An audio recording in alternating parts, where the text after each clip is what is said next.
Bem-vindo ao Shot do Alavancados, o podcast que fala dos bastidores do mercado financeiro. Eu sou o Dan Cohen e o assunto de hoje é quando reestruturar a dívida da sua empresa. Então, follow the money e fica comigo.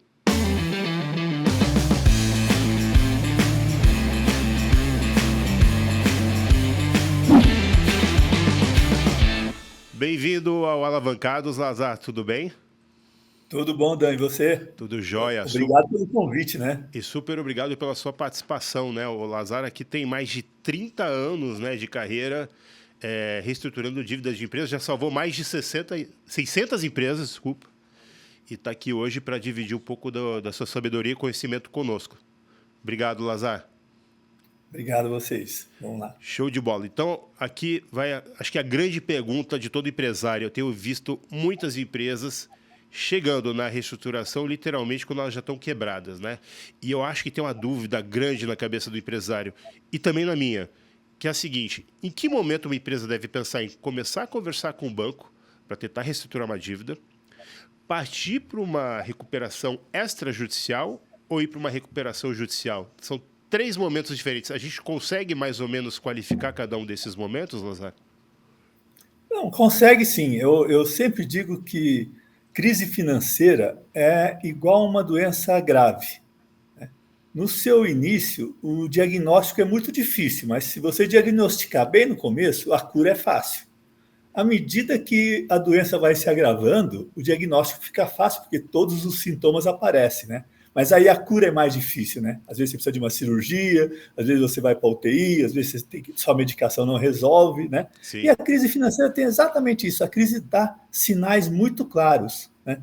E por incrível que pareça, os credores percebem os sinais antes da empresa, antes do empresário em crise, né? É mesmo? Então, por exemplo, vamos dar um exemplo bem claro. Assim, como é que você diagnostica que você vai precisar reestruturar suas dívidas, né?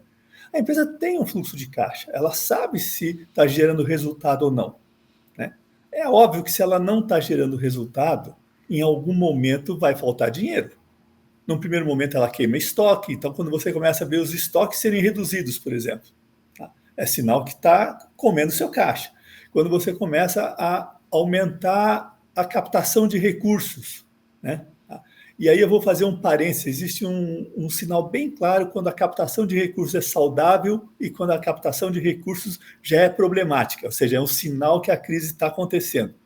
É quando ela tem uma contrapartida física.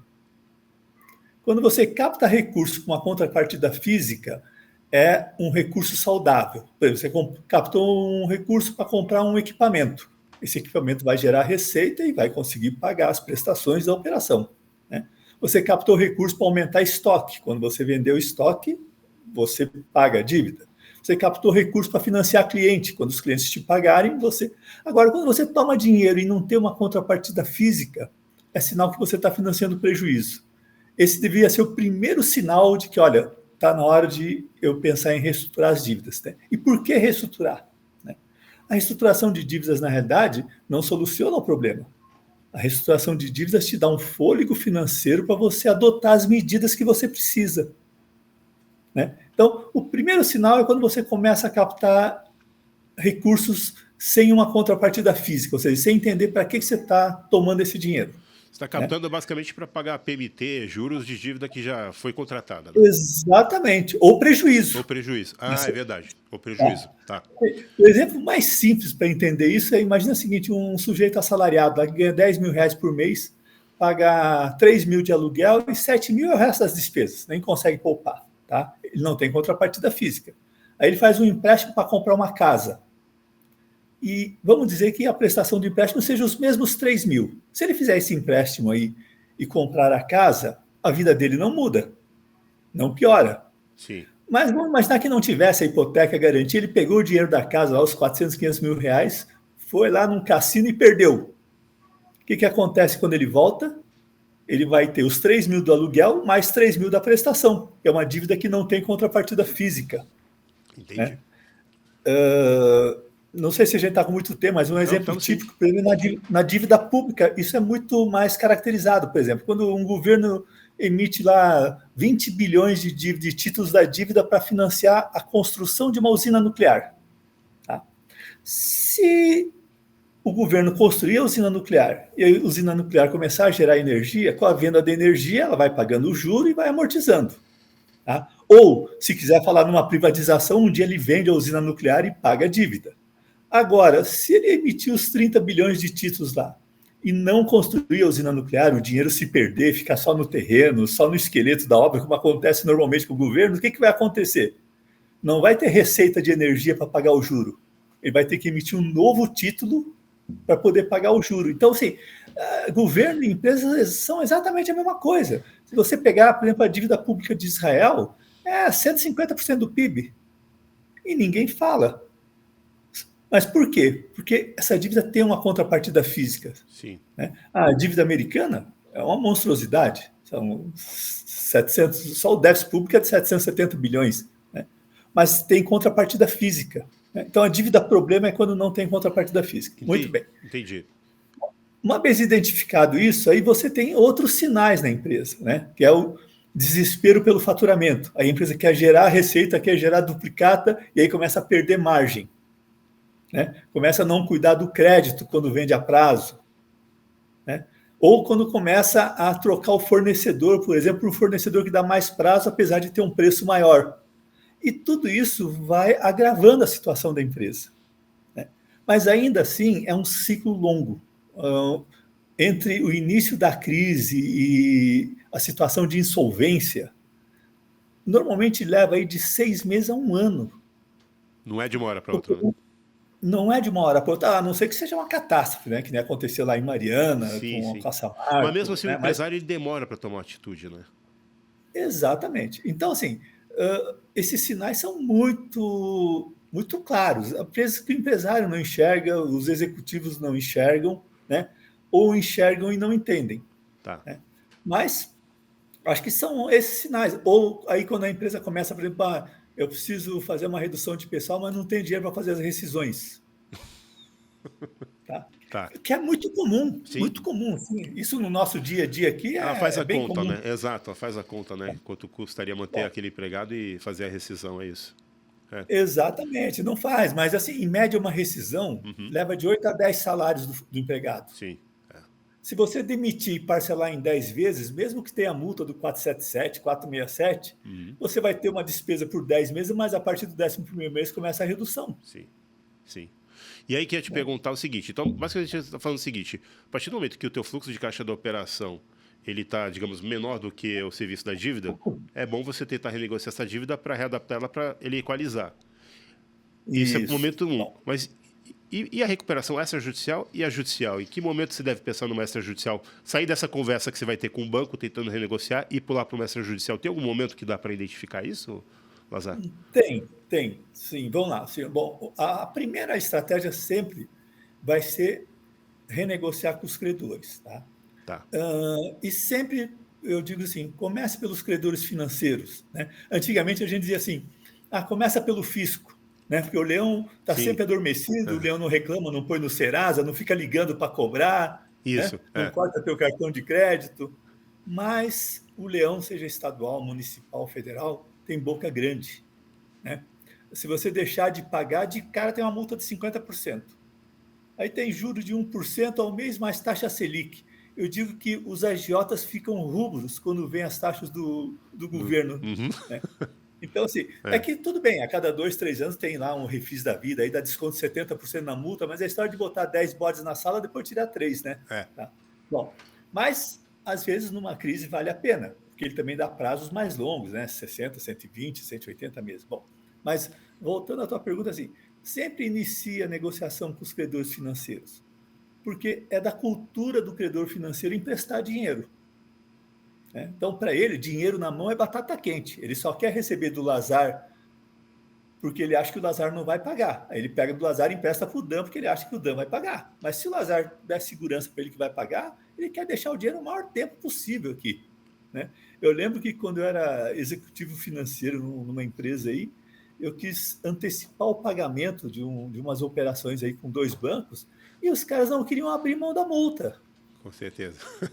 porque a empresa era boa. Agora, Entendi. uma empresa em que, se quiser antecipar o pagamento, ainda vai ganhar um sonho de valsa de presente, vai ganhar uma Entendi. flor, né? Sim. Então, assim, mas converse com os credores financeiros, né? Por quê? Porque, assim, a recuperação judicial e a própria extrajudicial, ela tem que ter um preparo psicológico. Se você entrar em recuperação judicial, extrajudicial, sem ter tentado negociar de forma administrativa e amigável, você passa um sentimento de traição, Tá. primeiro. Né? Sim. Segundo, que no processo mesmo de recuperação judicial, tá? Esse tipo de postura depois é muito bem visto. Depois eu vou contar um caso para vocês que a gente teve aí bem interessante, onde a postura do banco, da empresa tentar negociar com os bancos se mostrarem intransigentes ou com exigências impossíveis de ser cumpridas, tá? Ajudou a derrubar o voto negativo dos bancos lá na Assembleia. Os votos foram anulados Interessante. porque foram abusivos. É interessante, Né? porque eu acho que tem muito empresário que fica com medo de tentar essa negociação, até por estar passando uma impressão que ele vai tentar fazer uma RJ na sequência, alguma coisa desse tipo, né? Mas se você mostrar claramente o porquê, qual é o projeto, agora mesmo a gente fechou aqui uma negociação, recebi um dos aditivos antes de ontem, tá? De uma empresa que já tinha feito uma negociação, tinha conseguido um ano de carência, a carência acabou Tá. e eles não iam conseguir pagar, e eles estavam apavorados, queriam entrar em recuperação judicial. Aí eu falei, vem cá, mas vocês têm um plano para isso? Né? Porque em recuperação judicial, fora da recuperação judicial, você vai ter que pagar essa dívida. Tá? Aí a gente olhou tal, aí chegou numa análise onde a gente identificou alguns ativos que eles podiam monetizar. Tá. Tá? Aí eu falei, vem cá, então vamos abrir o jogo com os bancos. Olha, seus bancos, é o seguinte, ó, eu fiz a primeira renegociação, fiz com uma expectativa de crescimento de faturamento que não deu certo, e ele investiu muito mesmo, né? Tá? E não vou conseguir recomeçar os pagamentos depois da carência. Aí nós fomos lá falar, banco, assim, eu preciso de carência de 1 ano, porque eu vou vender esses ativos aqui para Tá. poder amortizar a dívida. Tá? Se vocês me executarem, entrarem com execução, entrarem com ações judiciais, vai ter prenotação nas matrículas, eu não vou conseguir ter certidão negativa, eu não vou conseguir vender os imóveis. Entendi.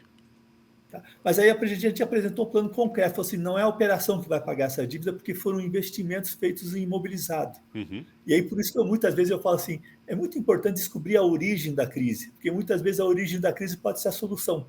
Nesse caso, a origem da crise foi investimentos que eles fizeram imobilizados que não conseguiram concluir. Sim. Então, quando você apresenta um plano concreto, tá, você tem apoio. Aí o que aconteceu? Um dos bancos era resistente. Tá?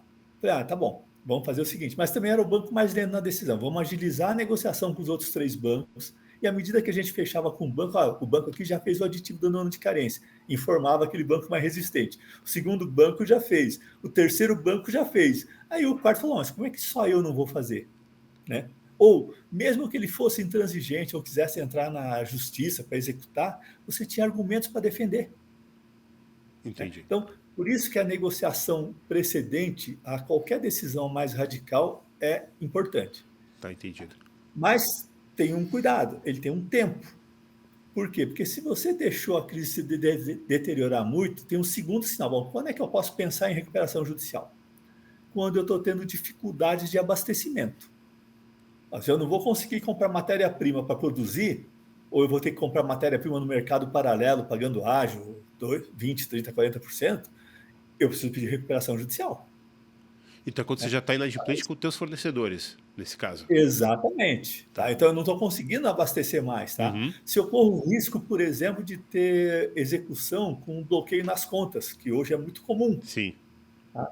O cara vai entrar com um cisbajude, né? Aí um bloqueio nas contas acaba inviabilizando totalmente a operação. Então, aí é a hora de você ter que pedir recuperação judicial. Aí vem os sinais, então, de quando recuperação Entendi. judicial. Tá? Tá certo, Lazar. Aí quando você tem que mudar, às vezes, toda uma estratégia comercial, você precisa ter uma carência, você precisa ter um tempo para isso. Né? Aí é o sinal é o momento de pedir recuperação judicial. E aí vem a terceira alternativa, que é a recuperação extrajudicial. Tá? Tá. Essa é uma análise muito matemática. Tá? Se eu tiver adesão de mais de 50% dos credores, né, eu vou fazer uma recuperação extrajudicial, né? O que a gente não pode se iludir é que tanto na recuperação judicial como na extrajudicial, esses haircuts de 90% que a gente vê, 80%, 110% ou 100%, são na totalidade das dívidas. Não são, né? Muitas vezes não são. Muitas vezes você tem que compor com os credores para garantir os votos para poder dragar outros credores. Sim. Esse é um bastidor da recuperação judicial ou extrajudicial, né? Mas, só voltando à tua pergunta, então, os sinais são esses. Então, assim, eu preciso pedir recuperação judicial. Muito bem. Se os sinais da recuperação judicial estão aflorando, aí vem a análise da recuperação extrajudicial. Eu tenho concentração de credores, às vezes com 3, 4 credores eu consigo os votos suficientes para uma extrajudicial. Entendi. E aí vale a pena a extrajudicial. Apesar de ser uma coisa muito rara, porque na maioria dos casos os grandes credores são os bancos, né? E aí eles não fazem a recuperação extrajudicial tão fácil assim quando aparece nos jornais. Ah, né? Tá entendido. Tá entendido. Então, de vez em quando, a judicial é a única que sobra mesmo, né? Enfim. Exatamente. Tá certo. Né? Tanto que hoje, talvez não chega a 10% dos casos de recuperação extrajudicial nas reestruturações. Tá certo, Lazar. Então, Lazar, só aqui finalizar a nossa conversa, né? Você ainda vai participar do Alavancados, né? Você vai vir aqui para São Paulo e vai gravar com a gente. Mas hoje era realmente uma pergunta bem específica, né? Que você respondeu, acho que de uma maneira perfeita. E aí, só lembrando, né, você está agora lançando, inclusive, um curso, né, para empresários, para consultores e tal, que é um curso avançado de renegociação de dívidas, né? Só para colocar que a gente vai colocar aqui a gente vai colocar o teu contato, vai colocar também, se alguém tiver interesse, pode entrar em contato aqui com a Alavancados, mas é um curso que você pega toda essa sua experiência de 30 anos, né, e meio que digere e dá a chance das pessoas aprenderem com o que você já tem feito há mais de 30 anos, mais de 600 empresas salvas, 7 bilhões de reais de dívidas renegociadas, né? É isso. Isso. Lá nesse curso a gente vai ensinar toda a nossa metodologia, todas as técnicas de análise, de diagnóstico e de tomada de decisões para uma boa reestruturação. Tá perfeito. Lazar, obrigado. Tá, obrigado a você, Dan. E vejo você em São Paulo. Até. Até. Tchau, tchau. É isso, pessoal. Mais um shot do Alavancados, hoje com o Lazar Ralfon. Nos falamos na próxima.